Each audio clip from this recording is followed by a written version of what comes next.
క్విక్గా ఈ వీక్లో పోస్ట్ చేసిన రెసిపీస్ చూసేద్దామా. ఇదైతే ఎపిసోడ్ నెంబర్ 2. సండేతో స్టార్ట్ చేసేద్దాం రండి. సండే అయితే ప్రాన్స్ ఫ్రై.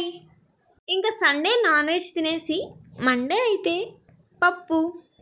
ఆల్మోస్ట్ చాలా వరకు మంత్లీ ఒక 2 సార్లన్నా పప్పు చేసుకుంటూ ఉంటారు కదా ఇంట్లో. మీ ఇంట్లో ఎన్ని టైమ్స్ చేస్తారు మంత్కి? Let me know in the comments.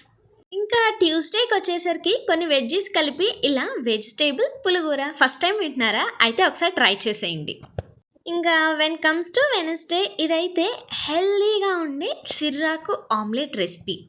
సిర్రాకుతో omelette ఏంటనుకుంటున్నారా? ఒకసారి ట్రై చేసి చూడండి, అప్పుడే తెలుస్తుంది టేస్ట్ కూడా.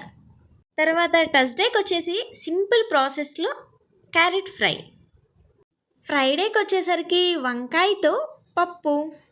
ఇది కూడా డిఫరెంట్గా ఉంటుంది టేస్ట్, ఒకసారి ట్రై చేసేయండి. ఇంకా మనం ఈ ఎపిసోడ్ని సాటర్డే స్నాక్స్తో ఎండ్ చేసేయాలి కదా, అందుకే సాటర్డే బ్రెడ్తో డోనట్స్.